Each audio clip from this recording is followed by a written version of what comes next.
On a Thursday morning in Ottawa, in the middle of May 2026, Mark Carney walked to a podium and said a sentence that was designed to be remembered.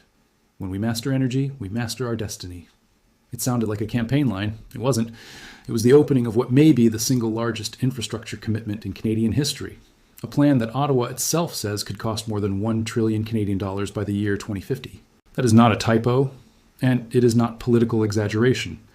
It is the government's own estimate, delivered in a press release from the Prime Minister's office and repeated by Carney himself standing in front of reporters that day. To understand why a former central banker turned Prime Minister is willing to put a number that large on the table, you have to understand what is actually broken in Canada's electricity system, what is pulling on it from every direction at once, and why the United States, right next door, is watching every part of this decision extremely closely. Start with the basic, almost embarrassing fact at the center of this story. Canada does not have one national electricity grid. It has roughly 13 of them. Every province and territory largely runs its own system, and those systems were never built to talk to each other efficiently. Quebec, Manitoba, British Columbia, Newfoundland, and the North lean heavily on hydroelectric power. Ontario, New Brunswick, and Saskatchewan lean on nuclear. Alberta and Saskatchewan lean on natural gas. The Maritimes are building out renewables. Each of these provincial grids was engineered in isolation, decade after decade, with almost no thought given to a unified national system. According to the Prime Minister's office, that fragmentation is not just an engineering curiosity. It is actively costing the country billions of dollars a year in outages, duplicated infrastructure, and wasted power that could otherwise move from a province with a surplus to a province with a shortage. Rachel Doran, Executive Director of the group Clean Energy Canada, put it simply when she spoke with the Canadian press. The country currently operates what amounts to 13 separate electrical islands, and stitching them together is a genuinely difficult, genuinely expensive problem.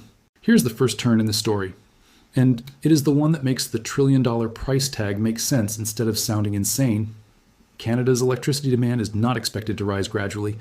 It is expected to double, and some officials in Ontario think it could nearly triple by 2050. Ontario's own independent electricity system operator is projecting a 75% increase in demand in that province alone by mid-century, according to reporting from Canada's National Observer. 4 forces are converging on the grid at the same time. Artificial intelligence data centers are multiplying, and each one consumes enormous, constant amounts of power. Electric vehicles are moving from a niche product to a mainstream purchase, and every one of them needs to be charged from somewhere.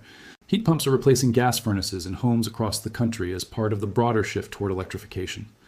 In Canada's critical minerals sector, the mines that produce the lithium, nickel, and cobalt that the entire Western world wants access to, is being fast-tracked for expansion, and mining is one of the most electricity-hungry industries that exists. Layer in simple population growth and a wave of new housing construction, and you get a demand curve that is bending upward faster than almost anyone in Ottawa anticipated even 5 years ago. So Carney's government built what it is calling the National Electricity Strategy around 4 pillars, and it is worth walking through each one because the details matter more than the slogan. The first pillar is called Build. This means physically constructing new generation capacity, new transmission lines, new transformers, and new storage systems, using a mix of hydro, nuclear, wind, solar, some natural gas, carbon capture technology, and geothermal energy. The second pillar is called Connect, and this is the direct answer to the 13 grids problem. It means building new transmission interties between provinces so power can actually flow from a region with surplus electricity to a region running short, something the current patchwork system struggles to do. The third pillar is Train, which addresses a labor shortfall that could genuinely stall the whole project. According to the government's own figures, doubling the grid will require more than 130,000 additional skilled trades workers, electricians, welders, engineers, and linemen over the coming decades. The fourth pillar is Make, an effort to manufacture more of the transformers, cables, and components domestically inside Canada, rather than relying entirely on imports, which also happens to align conveniently with Carney's broader push to reduce economic dependence on the United States. Some of the money is already moving before the ink on the full strategy is even dry. According to analysis published by Canada's National Observer, financial incentives scattered throughout Carney's federal budget and his broader climate strategy are already projected to spur rapid growth in clean electricity investment nationwide. And one energy analyst quoted in that piece, Jason McDougall, estimated that a cluster of already announced projects is cresting $100 billion on its own, which he called just the tip of the iceberg, compared to what the full national electricity strategy could eventually unlock. Among the projects already moving forward is a hydroelectric development near Iqaluit in Canada's far north, which has been added to the federal government's major projects list for accelerated approval. Carney's government is also expected to finalize a clean electricity tax incentive that Ottawa has reportedly been considering for years, and that now, according to that same National Observer analysis, appears imminent. Rachel Doran of Clean Energy Canada welcomed the tax credit but repeated her core concern, telling reporters that a tax credit alone does not solve the underlying problem because, in her words, the grid is going to be more complicated than just the tax credit. And today, Canada still operates what she described as effectively 13 separate electricity grids that need to be physically and administratively unified before any of this spending can deliver its full value. The dollar figures attached to this plan are worth sitting with for a moment because they are staggering even by the standards of national infrastructure spending. Bloomberg reported that the total cost of expanding Canada's power grid is expected to top 1 trillion Canadian dollars, which converts to roughly 729 billion American dollars at current exchange rates. The government says that spending will be spread across federal and provincial budgets as well as private investment, not carried by Ottawa alone. In exchange, the Prime Minister's office claims the strategy could deliver up to $15 billion in total energy savings by 2050, and that it could lower total energy costs for 7 in 10 Canadian households. That last promise, cheaper electricity bills for the majority of the country, is doing a lot of political work here, because it gives a $1 trillion commitment a tangible, kitchen table selling point instead of leaving it as an abstract climate or industrial policy. Carney has also pointed to the financial tools already sitting behind the plan, telling the audience in Ottawa that the necessary pieces for electrification are already in place, citing refundable investment tax credits, what he described as the most favorable investment tax rate in the G7, loans available through the Canada Infrastructure Bank, and additional federal funding streams, according to a transcript of his remarks published by Global Security, org. The government says it is also already fast-tracking several clean energy projects that will add thousands of megawatts of new capacity to the grid even before the broader strategy is finalized through the consultation process. Every one of these numbers rests on the same underlying assumption that Ottawa can actually convince 13 separate provincial governments, each with its own utility, its own regulator, and often its own political incentives, to move in the same direction at the same time. That is not a new challenge in Canadian politics. Provinces control their own natural resources and their own electricity systems under the Canadian Constitution, which is precisely why the country ended up with 13 disconnected grids in the first place, rather than one integrated national system, the way some other large federations built theirs. Carney's government is trying to work around that structural reality rather than against it, framing the strategy as a set of consultations and partnerships rather than a federal mandate imposed from Ottawa downward. He specifically pointed to the government's evolving partnership with Alberta as proof that this collaborative approach can work even between governments that do not always agree politically, a partnership that would become directly relevant just weeks later when Carney and Alberta Premier Danielle Smith stood together in Calgary to announce the new West Coast oil pipeline. None of this exists in a vacuum, and this is where the story stops being purely about electricity and starts being about geopolitics. This new strategy is a direct successor to, and in important ways, a direct reversal of, the plan built by the previous government under Justin Trudeau. Trudeau's version was called the Clean Electricity Regulations, and its explicit goal was a near-zero emission grid by 2035, with hard limits on carbon dioxide pollution from almost any generation unit that burned fossil fuel. Carney's new strategy keeps some of that architecture, but deliberately loosens it. As CBC News reported, natural gas is going to continue playing a significant role in the Canadian grid under this new approach, and the federal government has confirmed it intends to adjust the existing clean electricity regulations, specifically to give more flexibility to liquefied natural gas power generation, particularly in Western Canada, while extending the original compliance timeline. Carney himself explained the philosophy behind this shift at the announcement in Ottawa. It is important to note that our electricity grid currently emits a little under 50 megatons, while emissions from industry, transportation, and buildings are well over 500 megatons, he said, according to a transcript published by Global Security, org. His argument is that the biggest emissions win available to Canada is aggressive electrification of transportation, heating, and industry, even if that means the electricity grid itself is not 100% emission-free in the process. In his own words, the goal is not, quote, absolute purity in generation, but the largest possible net reduction in total national emissions.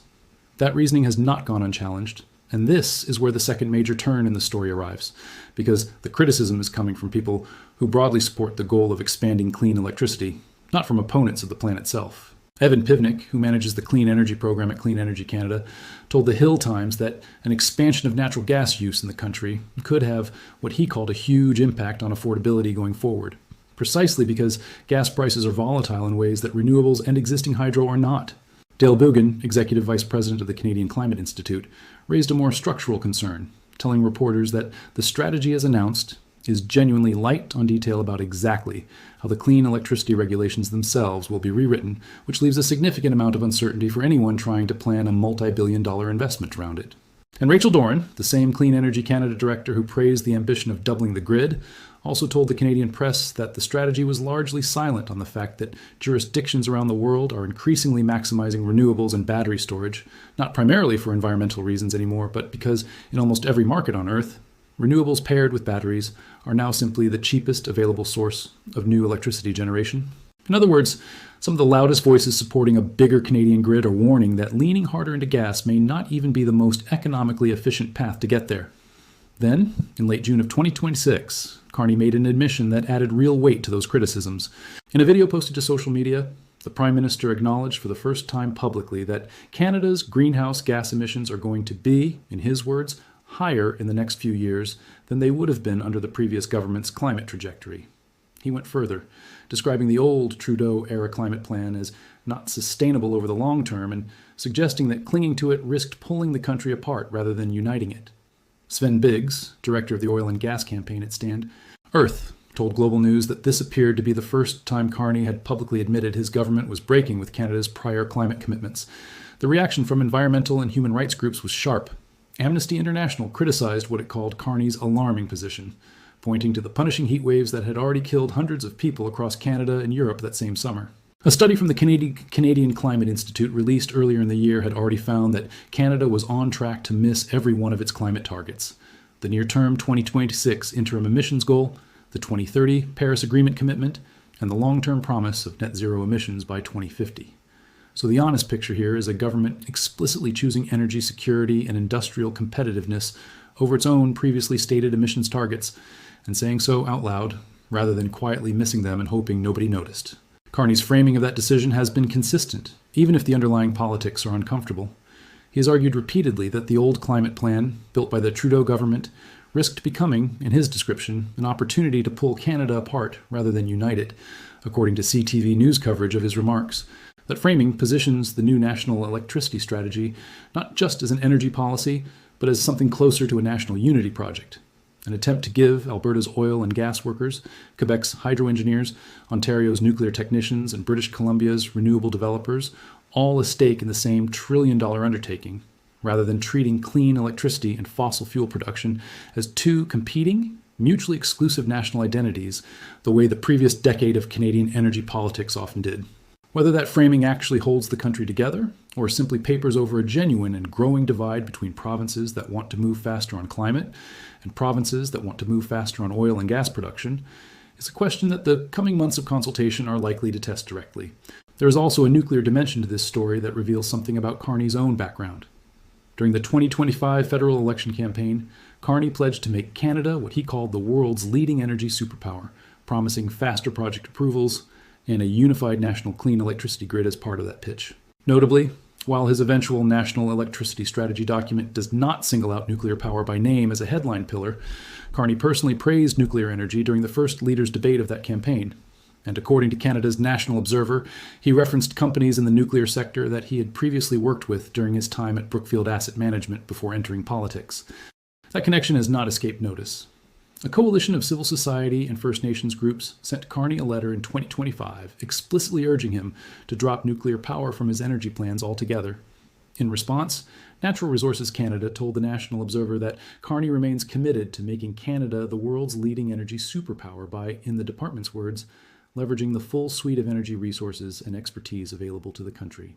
Meanwhile, in Ontario specifically, the provincial government under Premier Doug Ford has been heavily investing in nuclear power, betting on small modular reactors and the refurbishment of existing nuclear stations to meet a projected demand surge, even as critics point out that Ontario cancelled more than 750 renewable energy contracts back in 2018, contracts that opponents argue could already be delivering clean power to the grid today if they had survived. A renewable energy advocate named Edwards, cited in the same National Observer reporting, argued that this history should make Ontario cautious about betting too heavily on a single technology a second time, since small modular reactors remain a relatively unproven commercial technology at scale, with no fleet of them yet operating commercially anywhere in North America. while wind, solar, and battery storage are already delivering power today. Nuclear power is not without support from major international bodies either. Agencies ranging from the United Nations Intergovernmental Panel on Climate Change to the International Energy Agency have both said they expect nuclear power to play some role in the broader global energy transition, which gives Carney's personal enthusiasm for the technology at least some institutional backing, even though it remains politically contested inside Canada itself.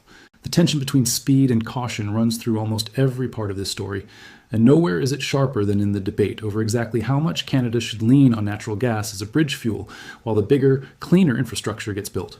Natural gas already plays what one industry analyst named Green, quoted by the Hill Times, called the natural role of filling in for any province that lacks strong hydro or nuclear capacity of its own, meaning provinces without Quebec's rivers or Ontario's reactors are almost structurally dependent on gas turbines to keep the lights on during peak demand.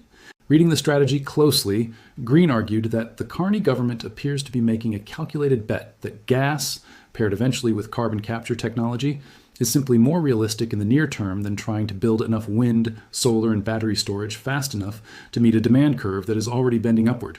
Critics like Pivnik at Clean Energy Canada do not dispute that gas may be necessary in the short term, but they warn that every new gas plant built today is infrastructure that will likely still be running and still burning fuel decades into the future, which risks locking Canada into a fossil fuel-dependent grid well past the point where cheaper renewable alternatives could have taken over instead. Now, to the part of this story that turns it from a domestic infrastructure plan into something with real cross-border stakes. Energy is Canada's single largest export to the United States, worth roughly $125 billion in 2023 alone, according to figures reported by CBC News. The United States buys more than 90% of all the crude oil Canada exports, and virtually all of Canada's natural gas exports as well, moving roughly 4 million barrels of oil south across the border every single day, which accounts for nearly 2/3 of all American petroleum imports, according to reporting in the Globe and Mail. That dependency runs in both directions, and it has become one of the most contested points in the ongoing trade war between Washington and Ottawa. Since President Donald Trump returned to office, he has imposed a shifting series of tariffs on Canadian goods, and by August of 2026, those tariffs had escalated to include a 50% duty on Canadian alcohol, dairy, hockey sticks, and hundreds of other products, set to take effect on August 19th, according to the Globe and Mail. Trump has repeatedly complained about America's goods trade deficit with Canada, a deficit driven in large part by exactly the oil dependency described above. This is where Carney's electricity ambitions and his oil diplomacy start to intersect. Facing sustained pressure from Washington, Carney has pursued a parallel strategy of reducing Canada's economic dependence on the United States by opening new markets for Canadian energy elsewhere, particularly in Asia. In early July of 2026, in the announcement made in Calgary alongside Alberta Premier Danielle Smith, Carney secured an investment agreement with British Columbia to move forward with a major new oil pipeline from Alberta across the entirety of British Columbia to Canada's west coast, according to Al Jazeera. The pipeline is projected to carry roughly 1 million barrels of oil a day and would give Alberta's oil sands new direct access to Asian buyers, building on the earlier Trans Mountain pipeline expansion, which opened in 2024 and has already redirected roughly 2/3 to 3/4 of Canada's Pacific Coast crude shipments toward Asia rather than the United States. It's time to move to action, Carney told reporters at that announcement. The pipeline itself is not being built in a vacuum either.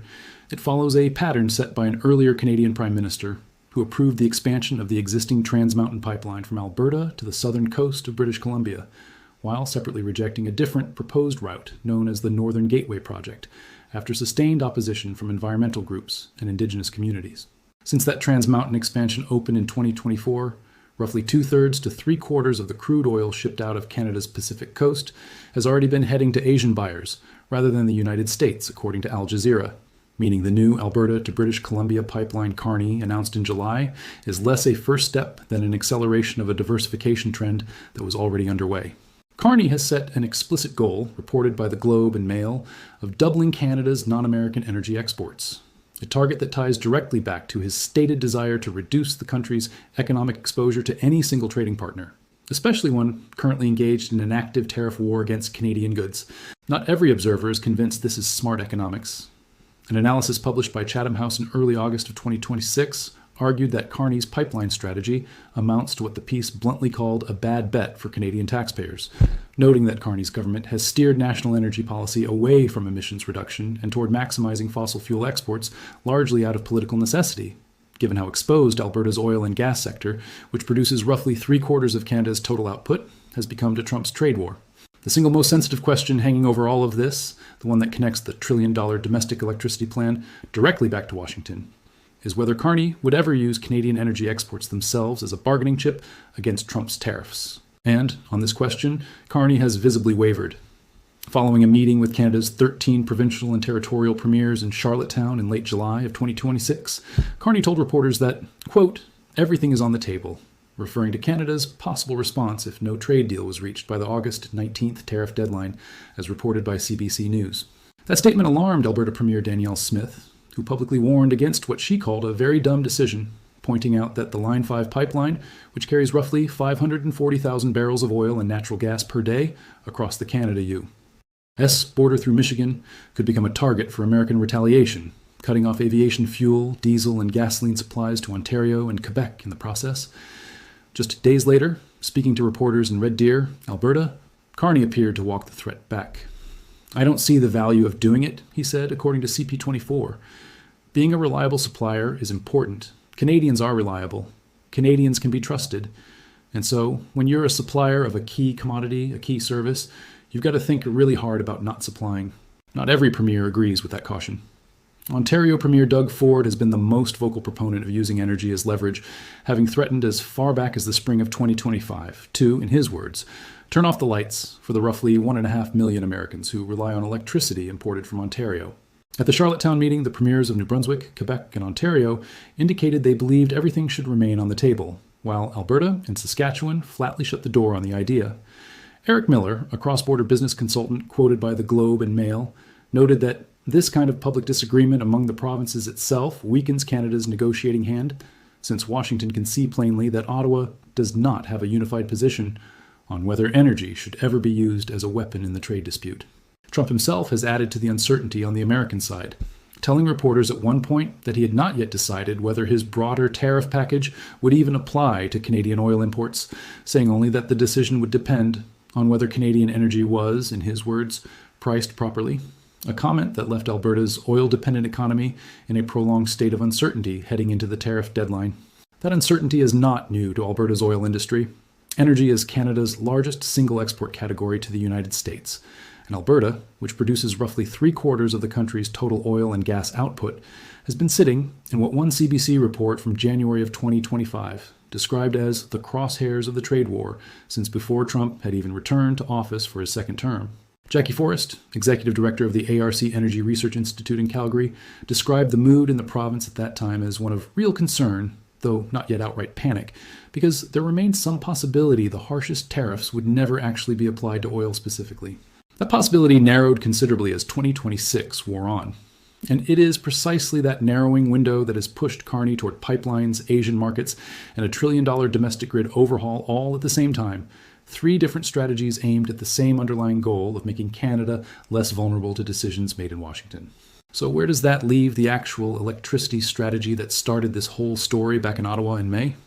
The consultations Carney launched that day with provinces, territories, Indigenous peoples, utilities, and labor unions are still ongoing as of this reporting, with the government aiming to translate the 4 pillars build, connect, train, and make into a more detailed, fully costed action plan over the following months. The strategy explicitly builds on a $6 billion investment already committed through the 2026 Spring Economic Update's Team Canada Strong initiative, aimed specifically at recruiting, training, and hiring the skilled trades workers the plan will require. It also draws on Carney's broader climate competitiveness strategy, which the government says is already unlocking hundreds of billions of dollars in investment across nuclear, hydro, wind, solar, and grid infrastructure projects, alongside efforts to make electric vehicles more affordable for Canadian households. Whether the final numbers land anywhere near that $1 trillion estimate, and whether the promised $15 billion in long-term savings and cheaper bills for 7 in 10 households actually materializes, will depend on variables that are simply not settled yet, including how fast interprovincial transmission lines can realistically be built, how the labor shortage of over 130,000 workers gets filled, and how the ongoing trade relationship with Washington evolves between now and the strategy's 2050 horizon. Before wrapping up, it's worth being transparent about exactly what is confirmed here and what remains open. The $1 trillion Canadian cost estimate, the 4 pillars of the strategy, the 130,000 worker figure, The $15 billion savings projection and the shift toward more flexible natural gas rules are all drawn directly from official statements by the Prime Minister's office and reporting by Bloomberg, CBC News, and the Canadian press. Carney's public acknowledgement that emissions will rise in the near term and the reactions from Standards Earth and Amnesty International come from global news and CTV news coverage of his own recorded statement. The trade war figures, including the 90% oil export dependency and the scale of Trump's tariffs, are drawn from the Globe and Mail and CBC News. What remains genuinely unverified or contested includes exactly how much of the trillion-dollar total will ultimately come from public versus private money, exactly how the clean electricity regulations will be rewritten since the government has not released full legal text as of this reporting, and whether Carney's more cautious recent posture on using energy as trade leverage will hold if the tariff standoff with Washington escalates further. Analysts across outlets, from Chatham House to Clean Energy Canada, disagree sharply on whether leaning into natural gas and new pipelines is a pragmatic necessity or a strategic misstep that locks Canada into fossil fuel infrastructure for decades to come. It's also worth being clear about the timeline itself. This is not a plan with a 5-year or even 10-year finish line. The 2050 horizon means the national electricity strategy, as announced in Ottawa in May of 2026, is designed to outlast Carney's own time in office by decades, spanning what will likely be several future federal elections and possibly several changes in government in both Ottawa and Washington. That long runway is part of why the consultation process launched with provinces, territories, Indigenous peoples, utilities, and unions matters so much.